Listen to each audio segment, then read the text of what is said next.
Hey guys, welcome to a new live stream. Hope you guys are in the mood for a bit of conversation, a bit of chat. I've been asking a lot of questions over the last few sort of hours or so throughout today, and we are going to go through a bit of Q&A. And we'll see how things go. So it's Tuesday, and the weekend just gone was the release of the Mars Air Max 90s, which was interesting because it was really made out to be extremely limited and really something coveted to get your hands on, yet it doesn't seem to have actually sold out, and it seems like actually it's a little bit more closer to a GR than a lot of people realised.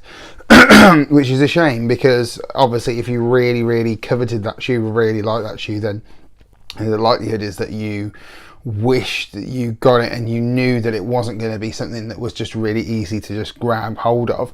It's a shame, but I suppose that's what advertising is all about, trying to PR and promote a shoe and trying to make you desire it as much as you possibly can to get your hands on it, and basically secure that shoe. And I've seen it online across the board everywhere, basically reasonably easy to get your hands on it if you know where to look. Other than that, the weekend there was another Jordan that dropped, and that's really kind of it from what I can really remember. So that was it for the main weekend stuff. Nothing that I wanted. I wasn't really too fussed about the Mars drop. I picked up these last week, and I want to go through talking a little bit more about these. Not a review, because I will be doing a review about these, but I just wanted to sort of just talk a little bit more about them. So, you know, we had the Wave Runner, we had the Mauve, and now we have the sort of third iteration. No, it's fourth. Sorry, we had the Salt as well. So the fourth iteration of the Yeezy 700 V1, and yeah, I really do like the colour blocking on this. I really do like it. I think I've had a little moan earlier on when I got this earlier in the week that they didn't take care of the paint job as well as it should have been.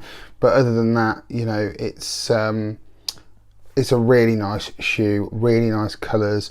The only thing that I think I'm going to do is a lace swap, because I think that it's a bit bland. I think that there's too much blue maybe, and that maybe you just need something to make that pop a little bit more. Personally, I have already bought my pair of oval laces that I'm going to do the lace swap with, and that's going to be involved in my review of this shoe. So yeah, won't be talking too much more about that.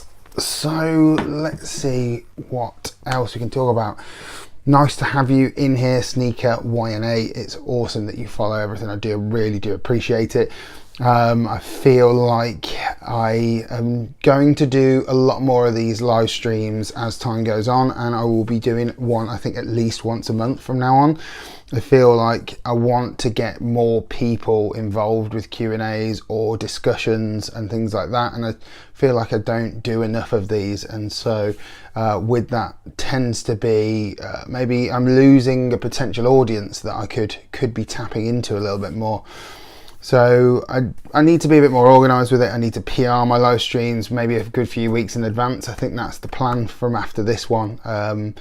I tend to not really know when I have time to do it. So, but yeah, I've put it out there. I know there aren't necessarily a lot of people watching right now, and my live streams, I think I'm only going to let them sort of run for about 15 minutes max. I don't see that as being anything that people want to kind of keep going over continuously. So yeah, other stuff coming very soon. I've seen that basically there are a lot of the there's a lot more Yeezys on the way. Rumour is that there's going to be at least 20 Yeezys dropping this year, and maybe Kanye has decided he's going to fulfill his prophecy of everyone can have access to Yeezys. We had the True Forms drop, and that was another drop that a lot of people were sort of you either love the Yeezy V2 or you hate it. Now, I absolutely love it. The only thing I can turn around and say is that I feel like it's had its run. Like, I don't dislike the shoe. I love the shoe itself. I've got plenty of pairs of them. As you can see, I've got the OGs over here. But the one thing that I find frustrating is that there needs to be a time where that shoe has to evolve again. Otherwise, people will, like me, start to get a little bit bored with the silhouette being exactly the same, but with some minor tweaks. And I think that the best thing that Kanye could do would be to sort of, a wish, and I know it won't be this way, to just stop after these 3 exclusives with the Clay in North America, with the True Form and the Hyperspace. Could have been a brilliant bookend to what the Yeezy 350 V2 has been to everyone that's really enjoyed them, and start to roll out something new and interesting that you want to spend over £170 on, instead of it being the same shoe with a different kind of colour or pattern. So yeah, V3 would be amazing to see if that was to be the case for this year, but we don't know. We've got no clue.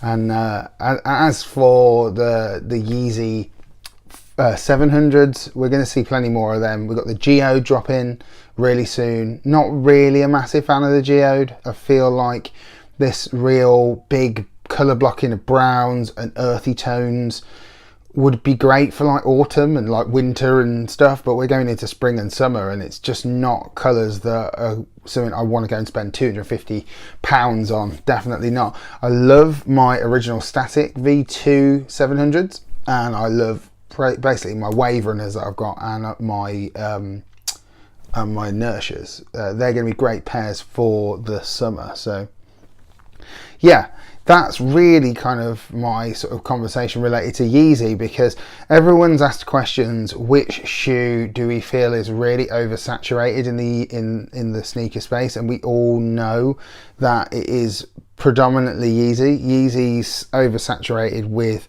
the V2s considerably, and to release as many Yeezys in such a short space of time is just crazy. Other shoes that I feel maybe are becoming a little bit oversaturated are the Air Max, and a lot of people would never dare to say a bad word about Air Max, but I feel like Air Max and Jordans actually are even more saturated, and I mean Jordan 1s are even more saturated than Yeezy V2s. Like, genuinely do. I think that there's a new Jordan colorway. It's the same shoe with a different color or a different vibe, all basically the same shoe. And it just, there are people that love them, and I get it, I totally understand. And obviously I can't talk as a Jordan head. Like, I'm not a massive Jordan head. I don't hate them. I wouldn't turn around and say that I want to go and spend over £100+ on a pair. But I will say, seeing like sneaker wheels of loads of Jordan 1s repeatedly getting bigger and bigger and bigger, it's like, oh man, you wish that they could kind of do something a little bit like what they have been doing. Now, this could be absolutely blasphemy for a Jordan fan, but why can't they do like a twist on the Jordan 1? Like, they've done some, but not anything to really shout home about. And I think realistically, a better twist on the Jordan 1, like they did with the Air Max. Obviously Sean Wotherspoon had that kind of collaboration, but then they started doing their own hybrids off the back of that, with like Air Max soles on different types of Air Max uppers. And I think that the Jordan 1 has this kind of ability to be a bit different. Or maybe do a Jordan 1.5 or something, you know, 1.5, something different to the normal Jordans. And as you can see, with like the way that Off-White did their thing and Virgil did his thing and sort of deconstructed the Jordan 1, how coveted that change was under like his brand with Off-White. I just think that there's room to maneuver. Other than that, what else have I got? What's going on? What is really going on? Well, for me, I'm kind of maybe going to have a little bit of a rest from buying shoes. Like, I've bought a lot over the last, I'd say 3, 4, 5 years.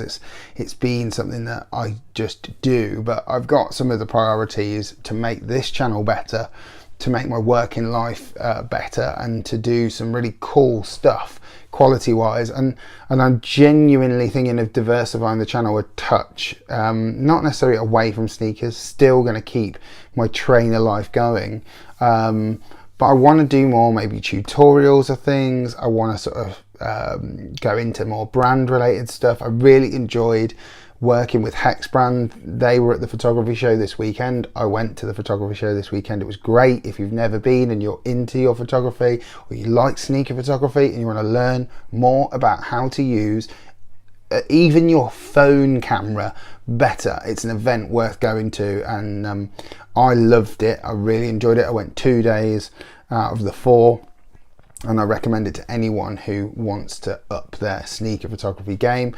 And with that, I did 2 sneaker photography videos, one for the iPhone 10 when that released, and I did another one with Peter Coyne. If you haven't seen it, go and check it out. We're going to be doing some more stuff very, very soon.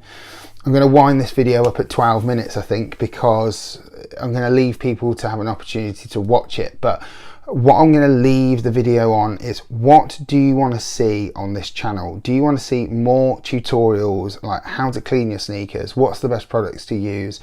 What are the best sneaker brands out there, like bag wise and stuff? You know, do you want to see more comparisons? You know, more giveaways? And generally, just how do you think like viewing this channel could be better?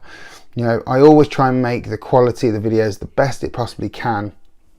I always try and make them watchable for as long as possible, and I've shrank them right down to something that's way more condensed. It used to be, when I first started, that they were like 20 minutes long, and I thought that I could do something similar to like Boost Guard did, where it was like vlogging around and chatting and all this stuff at my work, and I love the vlog stuff, but I think again, doing the vlog at the Outlet Village, condensing it down, making it shorter is the way to do it.